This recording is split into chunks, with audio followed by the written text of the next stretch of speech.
Ini di mute nggak? Ini ya? Ini? Ini ya? Oh.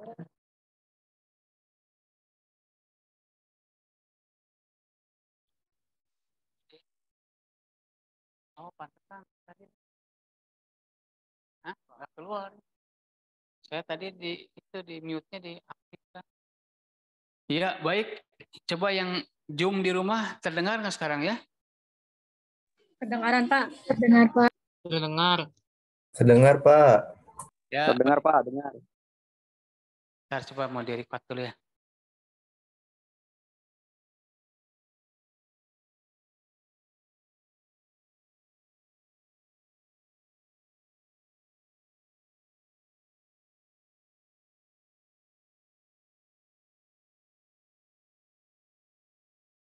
Ya, baik ya. Kita itu lagi ya, review tadi yang di rumah itu nggak kedengaran. Kita akan review dengan cepat ini kalau gitu. Review dengan cepat ya. Hari ini udah ter-record belum ya? Udah nih ya? Udah, Pak. Baik ya, kita review dengan ini. Ini kan udah dibahas juga sebelumnya pertemuan waktu minggu kemarin. Iya, Pak, kemarin, Pak. Ya. Tapi ini lebih lengkap artinya kan. Baik, kita lanjutkan artinya sebelum kita mengolah dataset dengan Python, tentunya beberapa library kita loading ya, kita inisialisasi. Ini caranya menginisialisasi. Minimal ada 4 ini, ada Pandas, ada NumPy, Matplotlib, dan Seaborn ya. Pandas itu untuk memanggil file yang di luar ini, yang di luar file yang di luar ya, di luar folder. Kalau NumPy ini adalah untuk pengolahan ini array. Matplotlib untuk gambar. Nah, ini juga sama Seaborn. Lalu kita aktifkan dulu sebenarnya di sini ya, aktifkan dulu filenya kan, di loading ya. Loading dulu. Oh, ini kebetulan sudah ada nih. Dataset ya, sudah ada kan. Sudah ada, kalau sudah ada tidak perlu panggil lagi ya. Panggil. Ya, kemudian baru bisa kita melakukan pemrosesan ya. Di sini kita akan bahas itu pre-processing. Artinya pre-processing itu melakukan pemrosesan. Kita jalankan ini, ya. Kita jalankan ini, jalankan. Nah, kalau tidak ada komentar, berarti udah dikenal nih codingnya, berarti udah betul ya. Kemudian ini itu tadi load dari library, kemudian kita load itu datasetnya, dataset yang kita punya ini dataset 1016 DM kan. Ini adalah functionnya, read JSP function kan. Dijalankan juga ini, jalankan. Ya, isinya adalah ini, isi daripada dataset 1016 itu ada beberapa field atau atribut yang kosong nih. Ya, ini nen ya, not a number. Ada 2 di sini.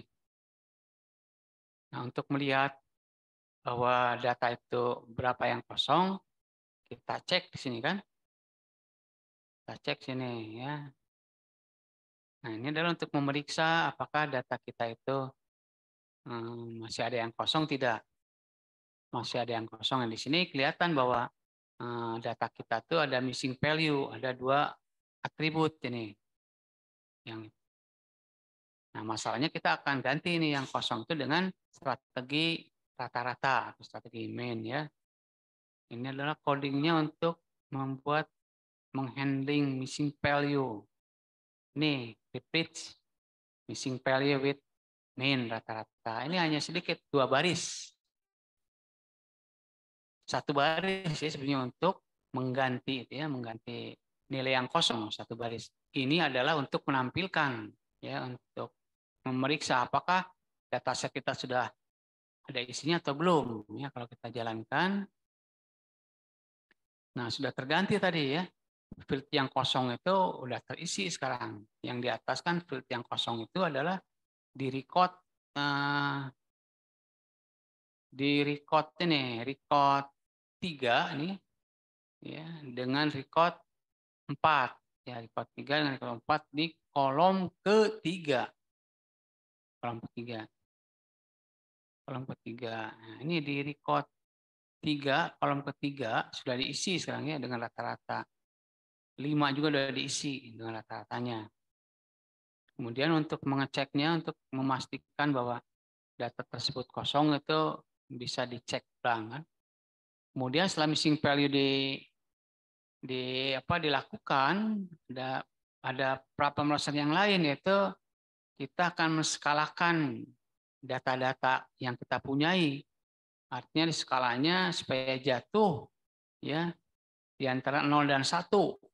0 dan 1. Ini udah dicoba tadi program pertama.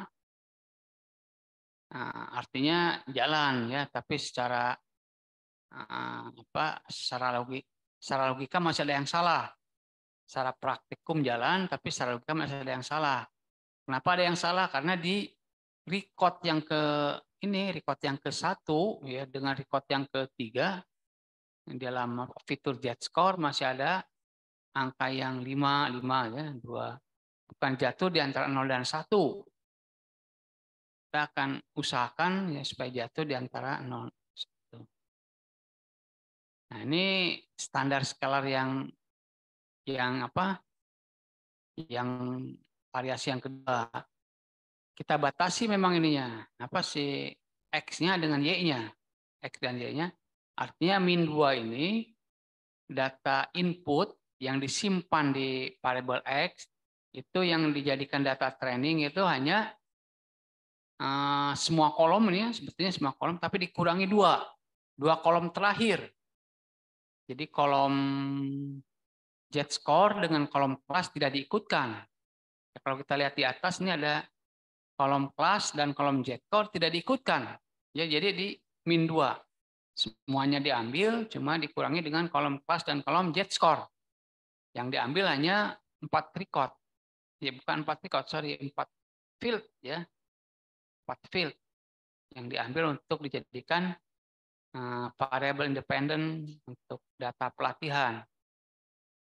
Hingga di sini ya location-nya dari data file ini dikurang 2 untuk X-nya. Variable X itu variable independent, variable yang bebas. Sedangkan variable targetnya itu adalah diambil yang terakhir, yang min 1 itu. Yaitu yang kelas ya, bukan yang Z-score, tapi yang kelas. Ya ini kita jalankan ya, kalau ini jalankan ini di run begitu.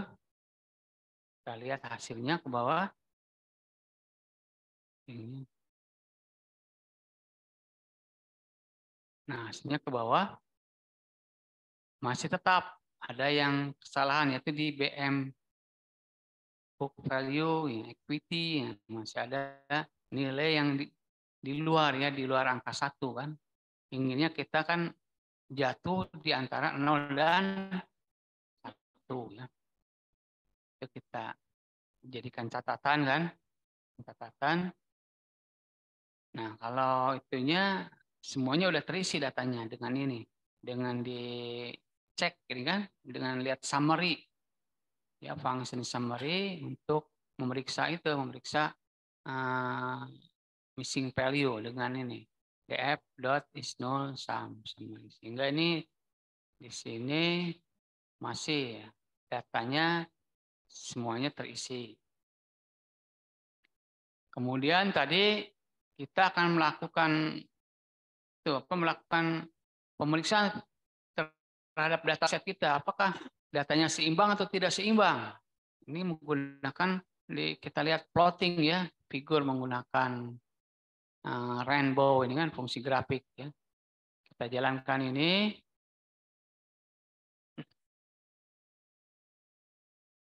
Ini hasil dari visualisasinya. Bisa kita lihat hasil visualisasi ini. Hasil visualisasi kan. Ini menandakan Ya kalau secara kasat mata bisa dibaca juga ini kan bahwa di stress zone itu bahwa yang mendominasi ini yang warna ini merah. Merah itu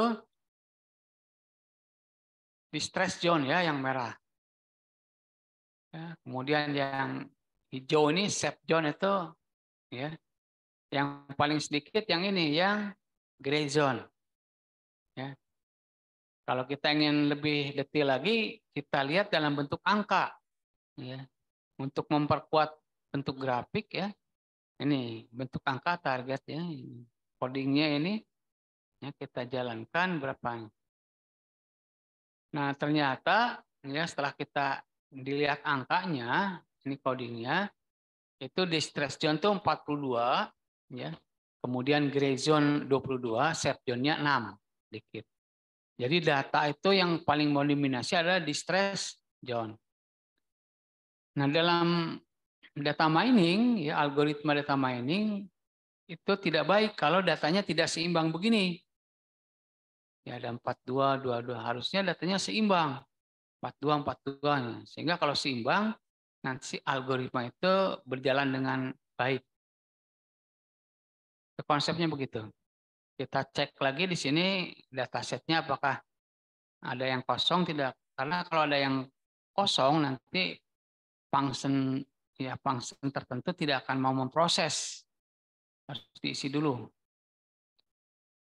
Kemudian setelah itu ada proses yang lain ya, pre-processing lain yaitu kita akan memilih fitur ya, memilih fitur selection ya atau pemilihan fitur, pemilihan variabel. Yang akan dipilih adalah variabel-variabel yang punya korelasi yang lemah terhadap variabel yang lain ya. Jadi variabel yang digunakan untuk klasifikasi ini keuangan ini kan dia mempunyai beberapa variabel. Nah, beberapa variabel tersebut harus diperiksa ya.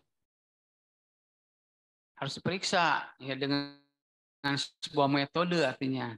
Diharapkan itu korelasi antar variabel itu harus lemah, harus independen ya, tidak ada saling terkait. Kita gunakan korelasi Pearson correlation ya.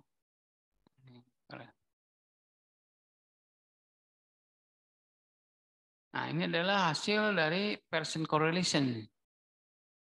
Correlation ya.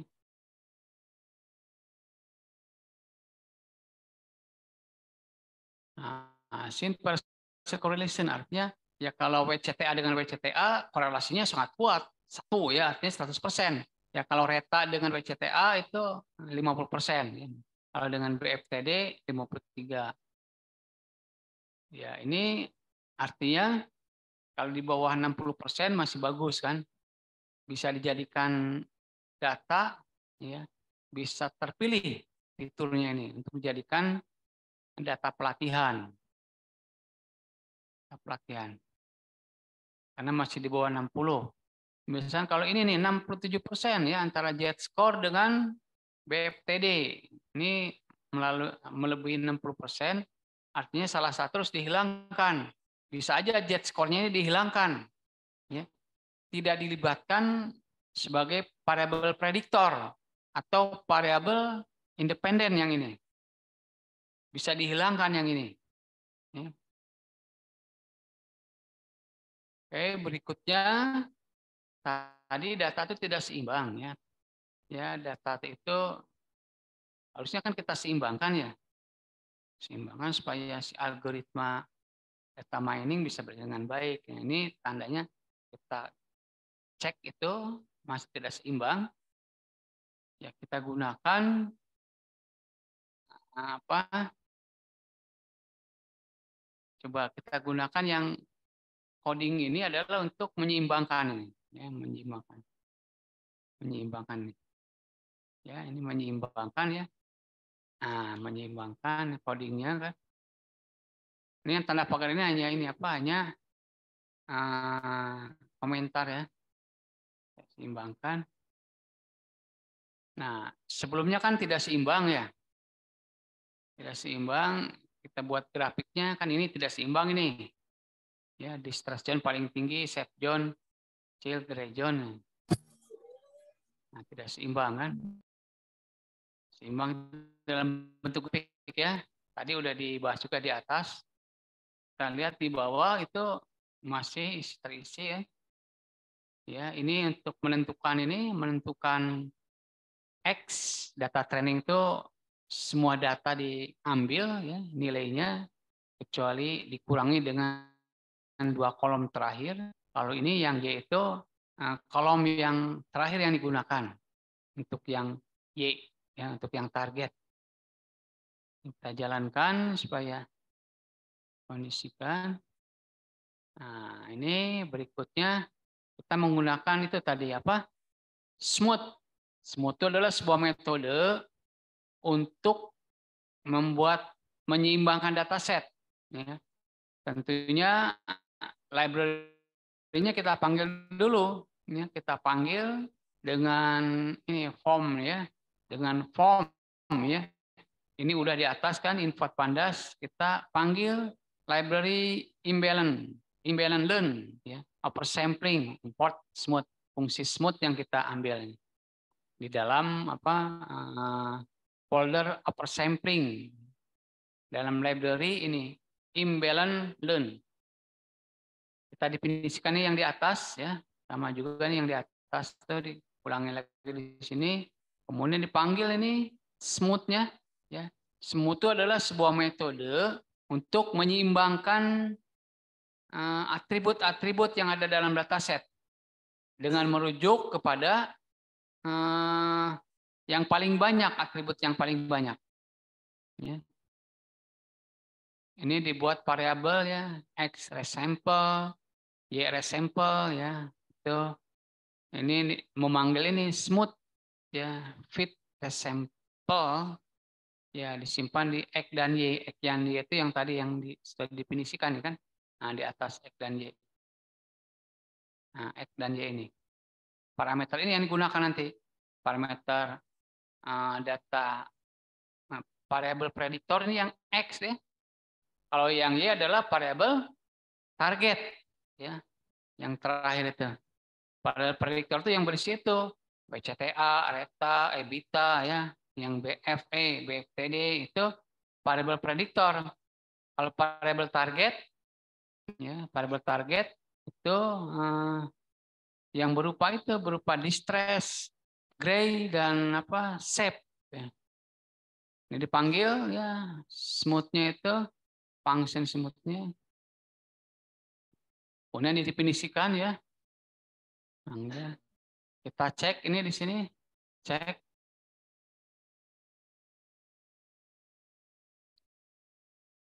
Nah, ini hasilnya. Ya distribusi kelas sebelum smooth. Artinya belum seimbang ini. Distress zone-nya 42, gray zone-nya 22, shape zone-nya 6, tidak seimbang. Setelah masuk ke metode smooth, ya, class distribution after smooth, ini jadi seimbang. Distress zone 42, shape zone 42, gray zone juga 42, udah seimbang ini. Balance jadi. Ya smooth itu dia merujuk kepada atribut mayoritas.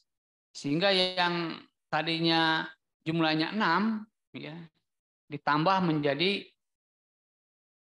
dengan jumlah tertentu jadi sama 42. Nah, ini udah berhasil ini.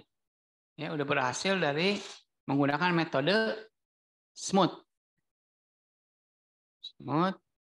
Kemudian setelah itu kita periksa lagi apakah datasetnya masih merujuk ke dataset baru tidak. Masih di sini. Semuanya masih 0. Karena kalau merujuk ke dataset yang asli, yang original, nanti ada none-nya di sini 2 kan. Setelah itu, ya smooth-nya udah berhasil kita. Oh ini kalau ingin lagi ini pakai grafik ya. Ini ada metode yang lainnya supaya kelihatan lebih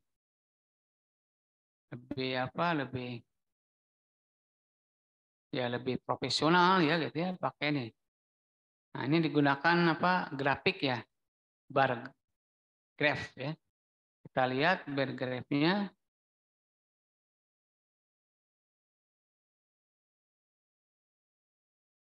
Nah, ini hasilnya kan. Ini tuh yang sebelum pakai smooth ini yang apa ini warnanya? Blue ya.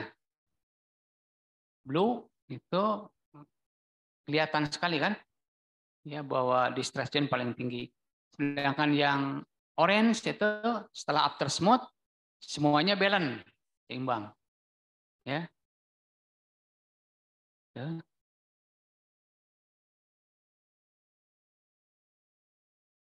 Iya, ini kemudian ini mengulang dari yang tadi ya, mengulang untuk pengecekan aja mengulang.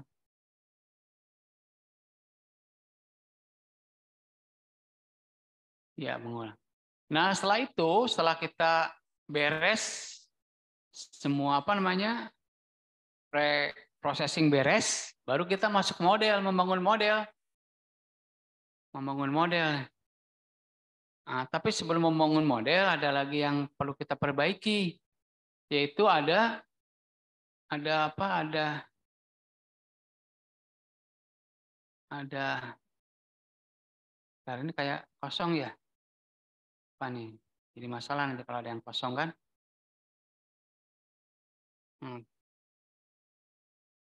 Nah, itu kan dataset yang original tuh ini ya. Ini. Nah, ada dataset yang masih berupa label. Nah, ini pun harus diganti dengan bilangan numerik. Yaitu namanya itu dengan metode encoding.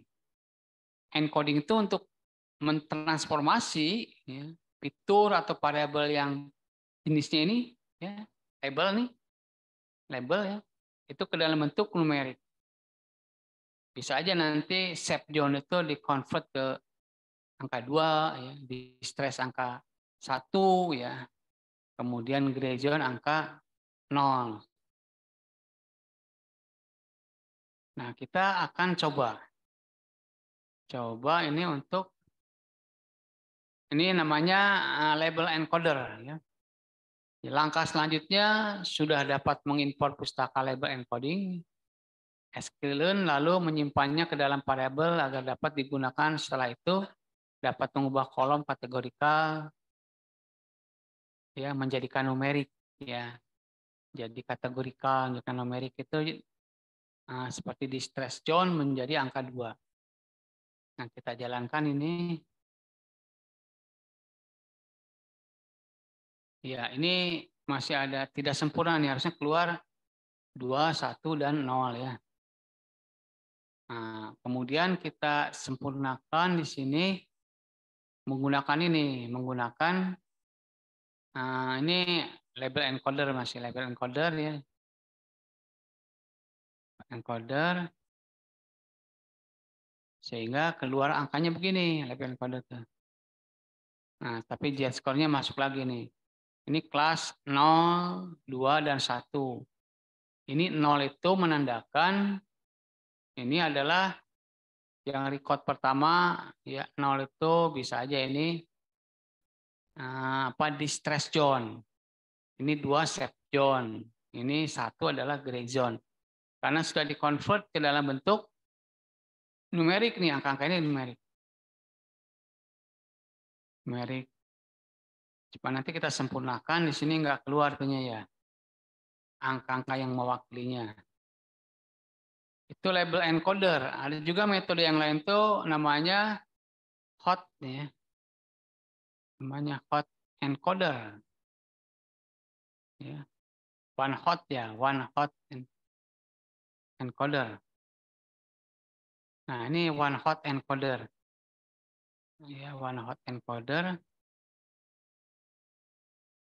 Ya, one. Nah, ini one hot encoder. Ya. Jadi dirubah ke situ kan, dirubah ke angka 012. Ya. Kedua. Nah, untuk melihat menggabungkan ya. Oh, tapi ini masih ada kekurangan nih, informasinya belum lengkap. Harusnya ditunjukkan ya. Karena di sini 0 itu tadi apa? Safe zone ya, ini gray zone ini ya Distress zone, Pak. penomoran ini harusnya ada itu, ada keterangan.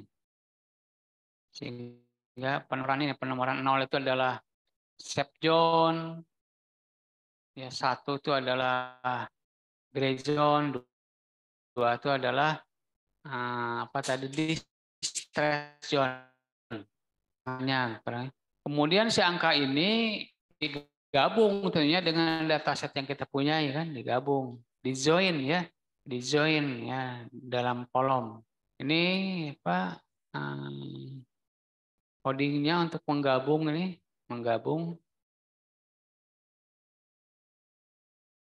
menggabung sehingga si data yang kita punyai itu adalah hasil akhirnya begini ya. Hasil akhirnya begini.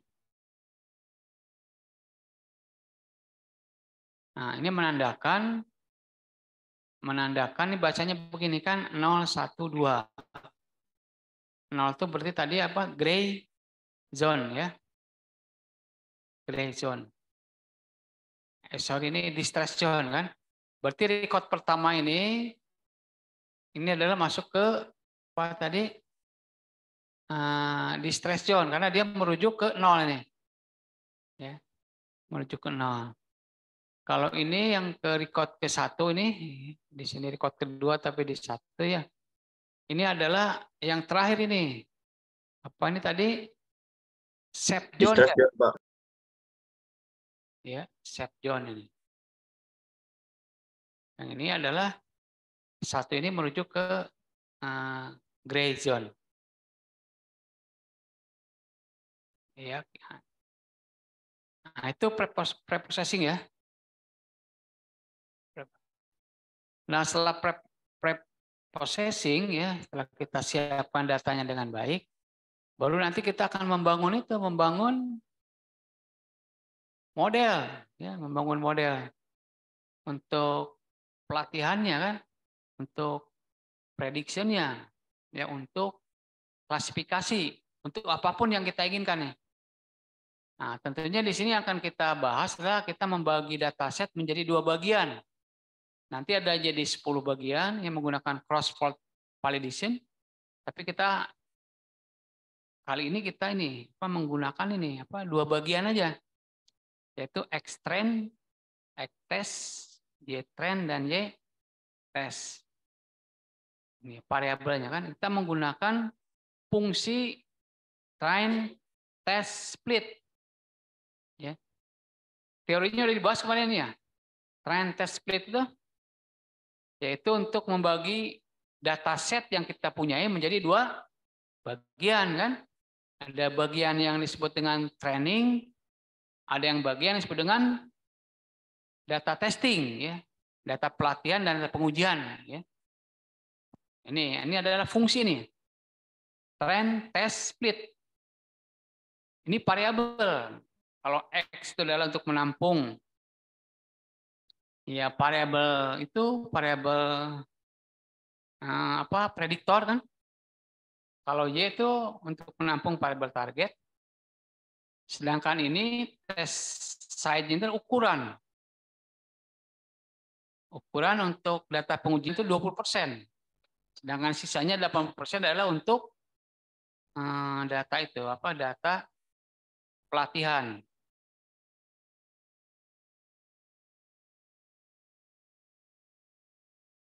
Iya, belum ke bawahnya belum kita menggunakan algoritma decision tree misalkan.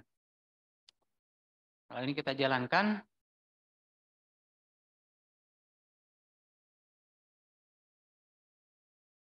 nah kalau nggak ada komentar berarti dia udah nggak ada kesalahan. Nah, jalan. Nah, dari sini kita nanti baru membangun model kan, membangun model menggunakan Ini hanya untuk ngecek aja ya, masih masih kan masih data yang. Nah, ini belum sukses ini, masih ada error ya. Ini tadinya kita akan membangun model. Membangun modelnya kita akan gunakan di season tree. Di season tree. Nah, di season tree. Nah, ini di season tree.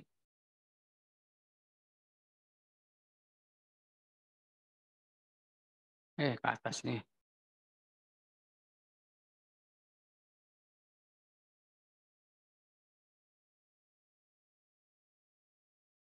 Nah, masih ada kesalahan ya, belum disempurnakan nanti. Masih ada yang tidak dikenal. Nah, ini di season tree nih. Itu kan tadi kita udah siapkan itu datasetnya ya dengan beberapa metode itu. Sampai ke metode apa tadi, encoding ya. Metode apa tadi? One hot encoder. Nah, kalau itu udah sempurna, kita baru membangun model. Modelnya dengan menggunakan, ini masih ada modifikasi ya, karena datasetnya itu bukan dataset yang kita punyai ya. Berarti ada beberapa perubahan yang perlu kita sesuaikan. Sehingga waktu dijalankan, nih, ya belum sukses. Masih ada beberapa kesalahan. Bapak nanti akan perbaiki. Nah, itu paling sampai situ ya, sampai ke membangun ini apa? Nah, data persiapan dataset. Silakan kalau ini diskusikan kan. Nah, tugas kalian nanti kan membuat preprocessing itu sampai sempurna kan, sampai sini kan. Ya, silakan.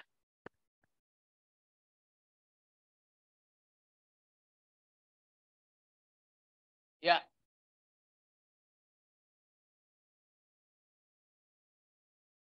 Ya, yang di bagian apa? Di sini bisa nggak ditunjukkan nih, sebelah mana nih?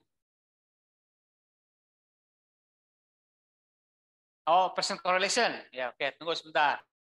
Masuk dulu ya.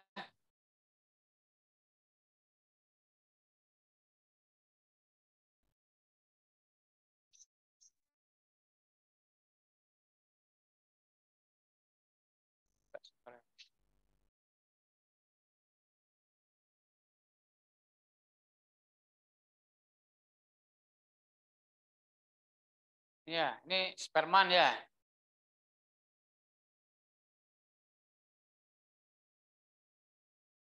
Ya, tadi mana?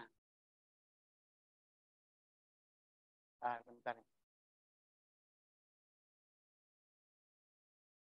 Ini ya. Bentar nih. Ini recording. Ini gimana nih? Ya.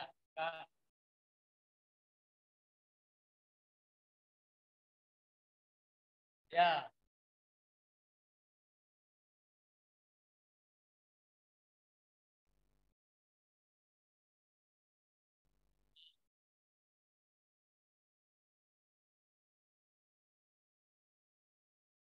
Oh ya. Oke.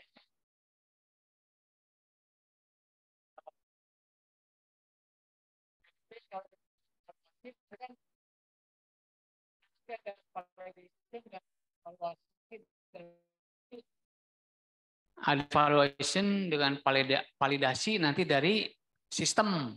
Itu nanti menggunakan confusion metric. Confusion metric itu nanti untuk melihat true false dan apa ada true false, bukan true false ya, namanya positif false, true positif, false positif itu kan. Kalau true positif itu si sistem ya, si model itu hasilnya sesuai dengan aktualnya. Jadi kalau aktualnya A, hasil dari algoritma juga A. Kalau dievaluasi.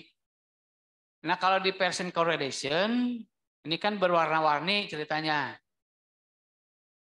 Berwarna-warni ya. Nah, itu menandakan menandakan bahwa keterhubungan antara variabel itu kuat atau tidak kuat sepertinya.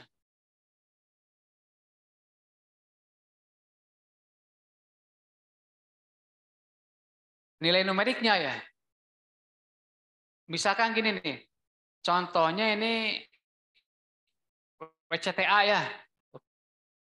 Kapital dengan working capital total asset dengan dirinya sendiri. Apakah dia kuat nggak hubungannya? Coba yang lainnya juga. Ini kan kita punya variabel namanya ini working capital to total asset ya. Ini kan digambarkan korelasinya dengan sama juga nih. Working capital to total asset. Hasilnya adalah 1. Artinya apa itu?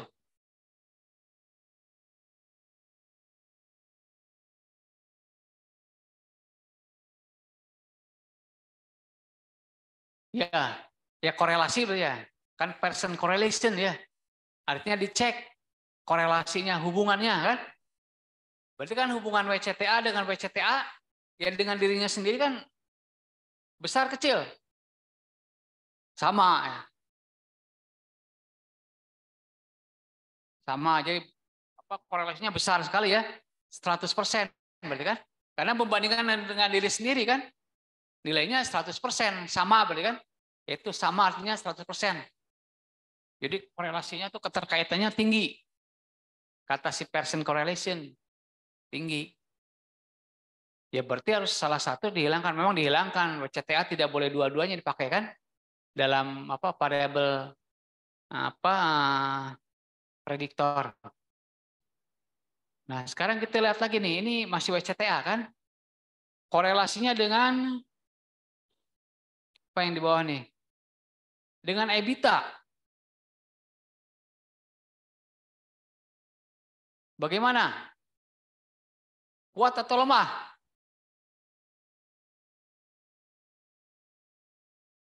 Ya, termasuk lemah karena di bawah 80% kan? Di bawah 70%. Kan berarti kalau 100% itu kuat sekali kan? Kalau 90% kuat ya. Di atas teman-teman. Nah, kalau 53% itu ya bisa dibilang lemah. Ya.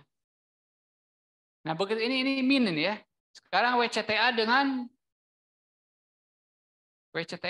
apa?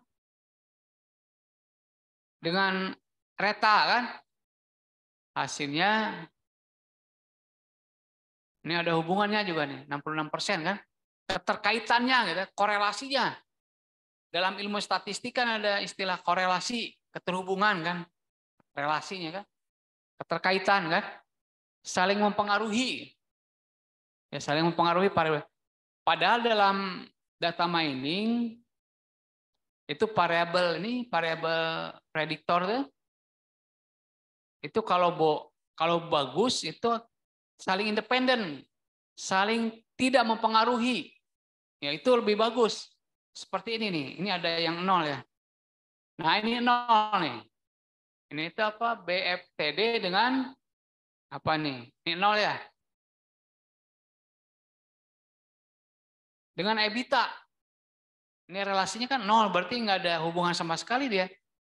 Terpisah aja. Nggak kenal istilahnya. Terpisah ya. Itu yang bagus.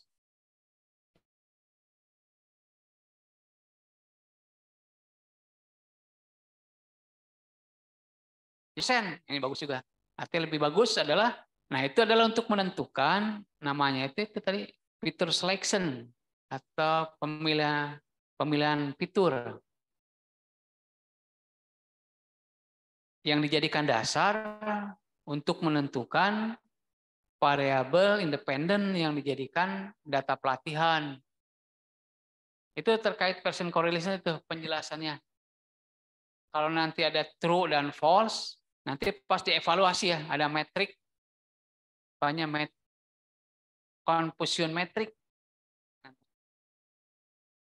Confusion metric itu nanti setelah model dijalankan, dilatih kan, dia kan menghasilkan nilai ya. Nah nilai tersebut nanti dibandingkan dengan nilai sebenarnya. bagaimana selisihnya? Ya, bagaimana selisihnya? Nah, nanti bisa aja si model itu waktu kita mau mining hasilnya adalah 9 misalkan ya. Padahal hasil sebenarnya adalah 7. Nah, itu ada kesalahan kan? Tuh. Bisa aja false positif. Atau dalam kasus ini data yang sebenarnya adalah safe zone. Tetapi model itu memprediksi hasilnya itu adalah gray zone. Berarti nggak sama. Itu adalah false positif. Nanti dihitung itu berapa tingkat akurasinya. Berarti kalau tingkat akurasi makin bagus, itu yang kita pilih. Tapi kita belum sampai sana kan? Ya, setelah UTS mungkin kita akan masuk ke ini, masuk ke menerapkan algoritma kan? Decision tree ya, seperti yang kalian buat waktu ditugaskan. Decision tree. Karena tugas kalian untuk sampai UTS sampai sini aja, sampai ke membangun ini ya, membangun data set tadi.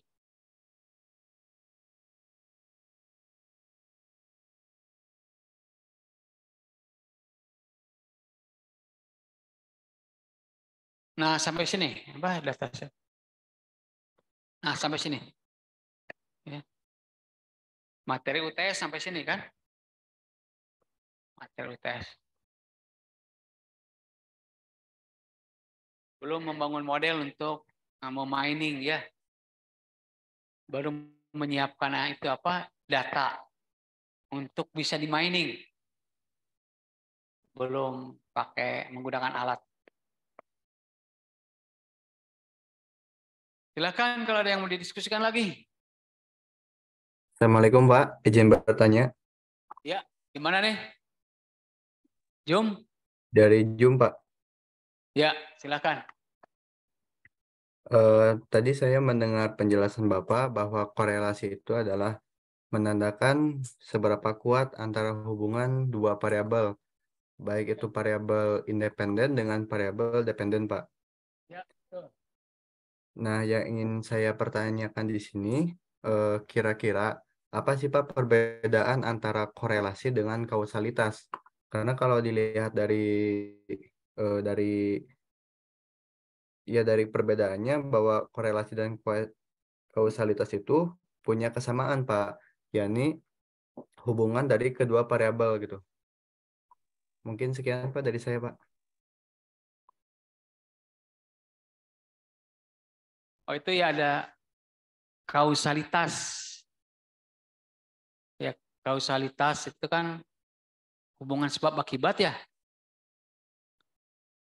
Memang idealnya tuh kalau dalam ilmu statistik itu ada yang disebut dengan namanya multikolonialitas. Multikolonialitas. Artinya multikolonialitas itu begini. Ya kayaknya sama dengan kausalitas tadi ya. Kalau korelasi variabel independen dengan variabel dependen itu korelasinya harus besar, harus 70% misalnya. Karena itu menandakan bahwa variabel independen yang kita gunakan memang betul berpengaruh terhadap variabel dependen atau variabel target. Harus besar itu. Ya, jadi variabel independen korelasinya terhadap variabel apa tadi dependen harus besar. Sementara tadi yang kita jelaskan itu adalah korelasi antara variabel independen. Tadi variabel independennya apa aja tadi? Coba Bapak bertanya nih, sebelah kanan aja supaya nggak ngantuk. Tadi variabel independennya apa aja tadi? Ya ini sebelah kanan, diskusi apa aja tadi?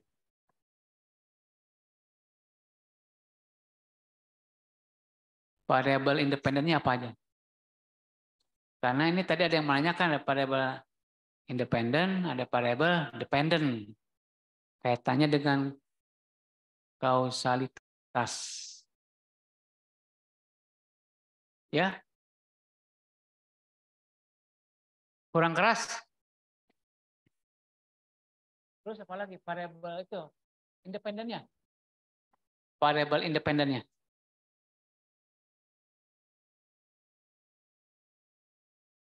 Kan ada banyak variabel independen tuh. Apa aja?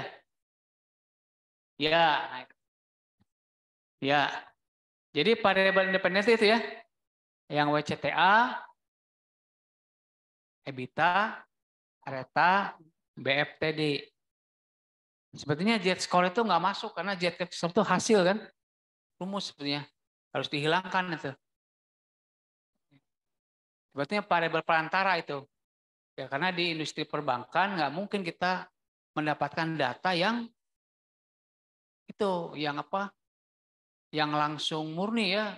Kalau variabel ininya 1, 2, 3-nya langsung dia di stress zone, nggak ada kan. Makanya digunakanlah variabel Altman Z-score itu untuk mendeteksi bahwa suatu perbankan finansial rasionya mengalami distress zone. Ya.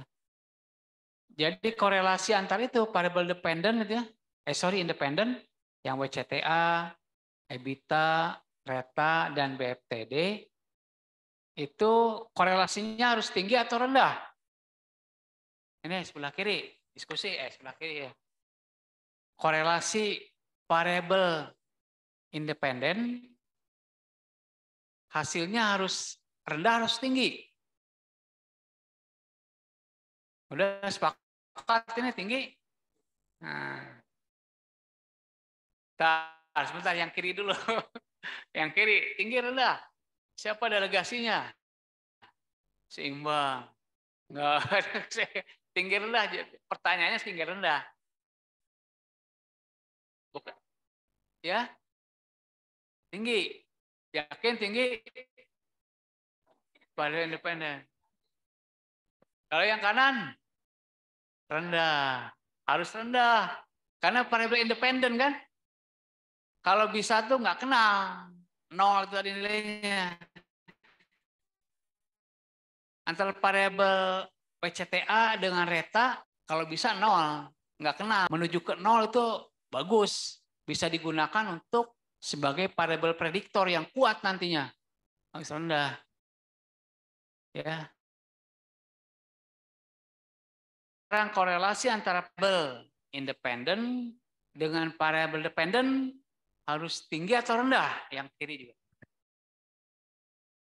Variabel apa tadi? Independen dengan variabel dependen korelasinya harus tinggi atau rendah?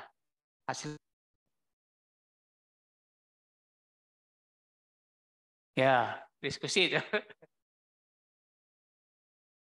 Tinggi rendah. Nah, ini hal yang mendasar ini ya, konsep ini kan. Konsep sebagai analis nanti. Kan nanti data sih gampang ya, banyak tools kan. Tapi yang harus kita pertahankan tuh kita harus bunyi kan. Artinya bunyi itu ada data, harus bunyi, ya harus paham maksudnya. Bunyi harus bersuara gitu. Ini kita analisisnya. Ini. Nah, itu yang harapkan sebagai data analis nanti kan. Kembali lagi harus tinggi atau rendah? Tinggi. Ya. Ini kanan? Ya, rata berarti tinggi betul. Harus tinggi memang. Jadi antara variabel apa tadi? Independen dengan variabel dependen korelasinya harus tinggi. Sehingga makin tinggi korelasinya itu makin bagus. Sehingga dia bisa merepresentasikan data dependen. Artinya nanti WCTA, ya ini kalau variabel, kalau diuji secara itu ya, secara bukan simultan, diuji secara mandiri kan, hubungan WCTA dengan gray zone atau tadi pas itu lagi gitu, di stress zone itu harus tinggi. Karena dengan tinggi tersebut ya bisa diambil kesimpulan bahwa variabel WCTA itu punya kemampuan untuk memprediksi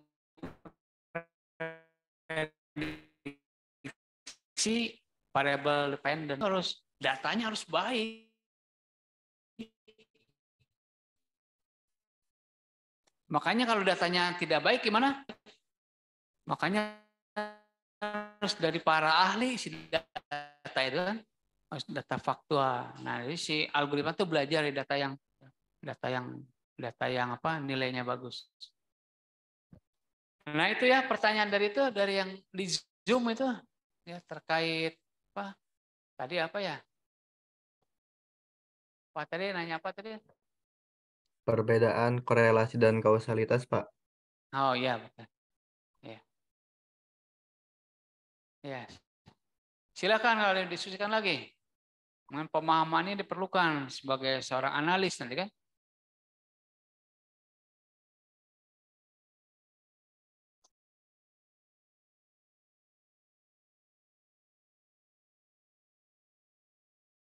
Baik, kalau ada pertanyaan lagi, Bapak tutup itu. Ya. Ya, Bapak tutup dengan doa. Bila taufik wal hidayah. Assalamualaikum warahmatullahi wabarakatuh. Waalaikumsalam warahmatullahi wabarakatuh. Waalaikumsalam. Terima kasih Pak. Waalaikumsalam warahmatullahi wabarakatuh. Salam.